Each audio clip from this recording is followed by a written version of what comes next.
सध्या निवडणुकीची चर्चा आहे, त्यातल्या त्यात पुन्हा नेत्यांच्या साधेपणाची चर्चा आहे।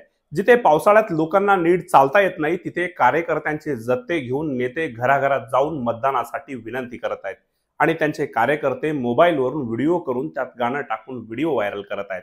एरवी घरातल्या अलिशान अशा जिममध्ये जिम करणारे नेते सार्वजनिक ठिकाणी मॉर्निंग वॉक करणाऱ्या सर्वसामान्य लोकांना भेटत आहेत, तर कोणी शेतकऱ्यांच्या बांधावर जाऊन शेतकऱ्यांच्या व्यथा जाणून घेऊ लागलाय। कुणी शेतकऱ्यांच्या घरची चटणी भाकर खातोय, तर कुणी शेतकऱ्यांच्या मुलांना उचलून घेऊन व्हिडिओ व्हायरल करतोय। एरवी अडचण आल्यावर घर कार्यालयाचे उंबरटे झिजवल्यानंतर सुद्धा न भेटणारे नेते चक्क घरीच येत आहेत। फोन SMS केल्यानंतर सुद्धा त्याला ढुंकूनही न पाहणारे नेते मात्र आज एकही संधी सोडत नाहीत। सण असेल, ईद असेल, त्या निमित्तानं बल्क SMS करून शुभेच्छांचा वर्षाव करत आहेत। हे सगळं कशासाठी? तर लोकांना वाटावा उमेदवार किती साधा आहे, आपला आहे। सर्वसामान्य लोकांना वाटतं किती सहज भेटतो आपला हा नेता, या नेत्यामध्ये किती साधेपणा आहे, चला टाकूया मतदान।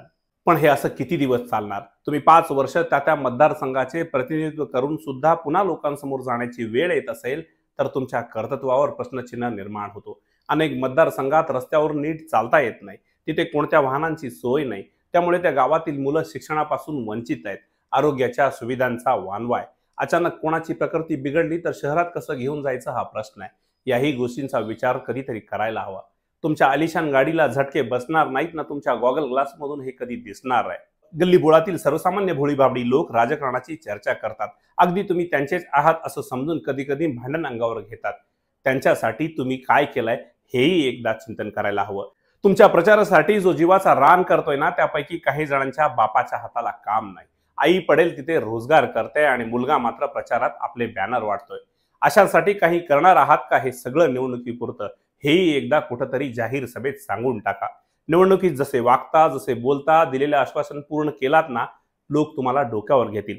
अन्यथा लिम्का बुकमध्ये आपल्या विजयाची नोंद करणाऱ्या नेत्याला सुद्धा आसमान मतदार राजांना दाखवलाय, कदाचित आपण हे जाणता।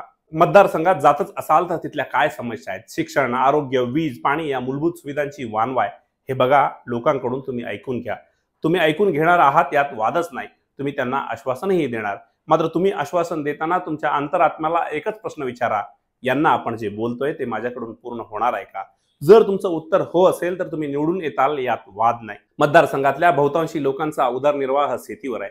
पाऊस येईल या भरवशावर त्याचा विश्वास असतो आणि त्यावर बळीराजा काळ्या आईची ओटी भरतो। तसाच विश्वास तुमच्यावर तो यंदाही ठेवेल। तुम्ही कितीही गरिबीचे व्हिडिओ टाकत असाल, साधेपणाचे व्हिडिओ व्हायरल करत असाल, तर तुम्हीच सादर केलेल्या शपथपत्रातील आकडे सर्वसामान्य लोकांना माहीत नाही असं नाही, त्यांना सगळं कळतं।